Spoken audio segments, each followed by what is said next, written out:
हमारे साथ जुड़ गए हैं डायमेंशन कॉर्पोरेट फाइनेंस सर्विसेज के सीईओ अजय श्रीवास्तव। अजय सर, बहुत शुक्रिया सर आपका समय देने के लिए। और ऐसे माहौल में आपसे बातचीत हो रही है जब निवेशकों के मन में चिंता बहुत ज्यादा है सर। काफी ज्यादा हम फॉल देख चुके हैं बाजार में। लगभग 3 महीने के जो गेन्स थे बाजार ने उसको पूरे के पूरे इरेज कर दिए और हम 3 महीने पीछे चले गए हैं, यानी कि 15 अक्टूबर के आसपास के स्तर के आसपास। आपकी राय सर मार्केट को लेकर, क्या ये बाजार में गिरावट थम जाएगी या फिर अभी और फॉल देखने वाले हैं यहां से? देखिए, मार्केट के अंदर में आज की तारीख में आप ब्रॉडली ये देखेंगे कि सेलेक्टिवली स्टॉक्स भी गिर रहे हैं और कुछ स्टॉक्स स्ट्रॉन्ग खड़े भी हुए हैं। कलेक्टिवली ये मार्केट अच्छे लेवल पे आई है। ये और भी गिर सकती है। इसमें ये तो कहना मुश्किल है। जोशी कह सकता है कि गिरेगी, बढ़ेगी, क्या होगा।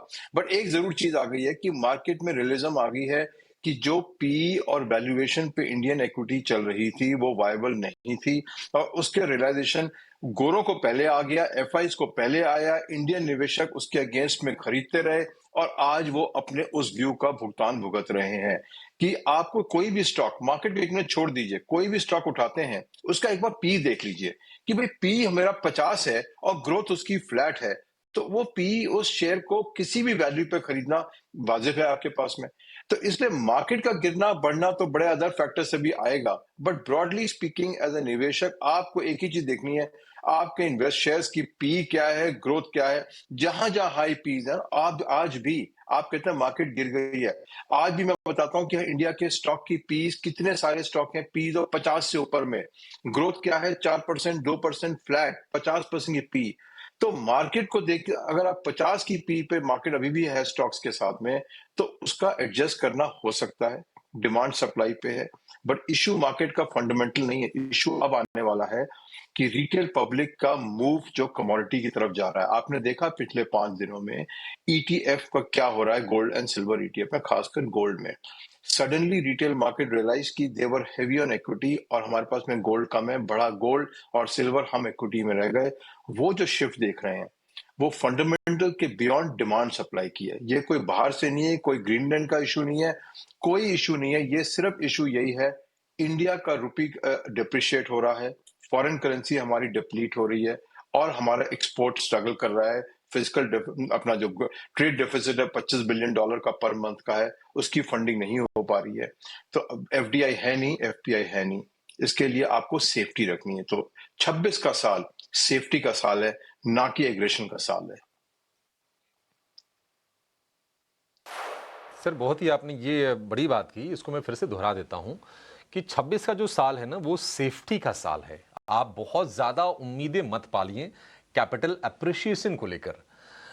अजय सर, एफआईज की बातचीत करेंगे आपसे क्योंकि एफआईज लगातार बेच रहे हैं और मतलब उस ट्रेंड में कोई बदलाव तो आ नहीं रहा है। अब ये रुपए में जो कमजोरी आ रही है थोड़ा सा और ट्रिगर कर देगी। बाकी यूएस में बॉन्ड यील्ड वगैरह बढ़ रहे हैं, शायद पैसे थोड़ा उधर मूव करते हुए दिखाई दें। लेकिन ये डीआईज जो बाइंग कर रहे हैं सर, क्योंकि लगातार हम देख रहे हैं कि हमारे डोमेस्टिक फंड्स पैसे डिप्लॉय कर रहे हैं, आप क्या रैशनल देख रहे हैं? डीआईज को क्या दिखाई दे रहा है भारतीय बाजारों में?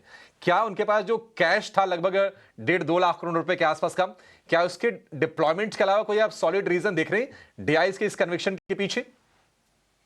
देखिए, ये सवाल मैंने आपसे आपसे पूछूंगा कि आपको लगता है कि आज वो सेंसिबल काम कर रहे हैं? पैसा आपके पास आ रहा है तो आप उसको कैश में रखिए, गिल्ट में रखिए, सिक्योरिटी में रखिए, जहां भी रखिए। आप लोग ने नॉनसेंसिकल, एब्सोल्युटली नॉनसेंसिकल वैल्यूएशन में पैसा डाला है। अभी आपने देखा पीछे एक बड़ी प्लेसमेंट हुई है सितंबर में, आपको एक उदाहरण देता हूं सिर्फ निवेश। 900 रुपए पे एक पी फंड ने शेयर बेचे, दो इंडिया के लार्जेस्ट फंड को। डील साइज $1 बिलियन, कोई छोटी डील नहीं है। 900 रुपए, 906 रुपए। उसकी प्राइस पता है शेयर की क्या है कल?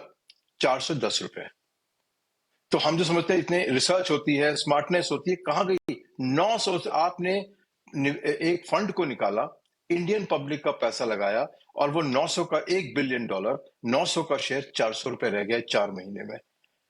आप बता दीजिए ये कौन सी रिस्पॉन्सिबल इन्वेस्टिंग है? तो पैसा आ रहा है का मतलब ये नहीं है कि आप आंख बंद करके, जैसे अपनी ये डिलीवरी कंपनी में आपने भी म्यूचुअल फंड ने डाला है। कौन सा दुनिया का म्यूचुअल फंड डालेगा जिस कंपनी का कोई प्रॉफिटेबिलिटी नहीं है, कोई ट्रैक रिकॉर्ड नहीं है, ना उसने अगले 10 साल में प्रॉफिट कमाना है? आपने उसको लोड़ी के लिए आपने कहा बर्न करने के लिए ले 10,000 करोड़ ले ले पब्लिक का पैसा।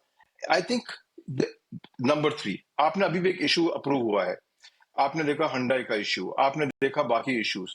सब ओएफएस लेके जा रहे हैं और खरीदार कौन है? Mutual fund. एक रूल होना चाहिए सिंपल सरकार का कि भाई हम ओएफएस को नहीं आप लेंगे, किसी का भी ओएफएस म्यूचुअल फंड में नहीं लगेगा। आपको इन्वेस्टमेंट करनी है, कंपनी में पैसा जा रहा है, आप म्यूचुअल फंड का पैसा लगाइए। आप ओएफएस में क्यों लगा रहे हैं पैसा? ओएफएस में क्या हुआ? चेक कटा, वो हुंडई ले गया बाहर पैसा आपका।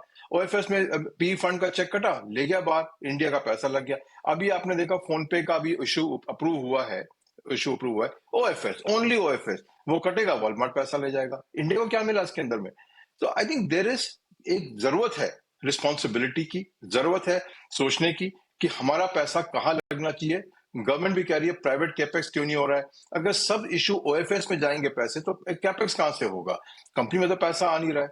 तो आई थिंक काफी रिस्पॉन्सिबिलिटी हमारे बिग बिग इंस्टीट्यूशंस की है कि एक्सप्लेन करें पब्लिक को और थोड़ा सा ध्यान दें अपने पोर्टफोलियोज को कि जिस इरिस्पॉन्सिबिलिटी से पैसा शायद डिप्लॉय हुआ है कि हाई पीज, हाई कंपनी जिनमें प्रॉफिट नहीं होने वाला, ओएफएस को बेल आउट किया उन लोगों ने आईपीओ के अंदर में।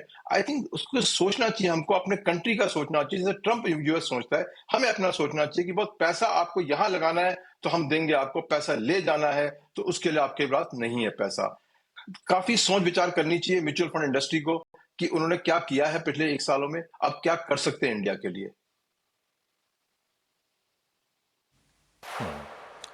अजय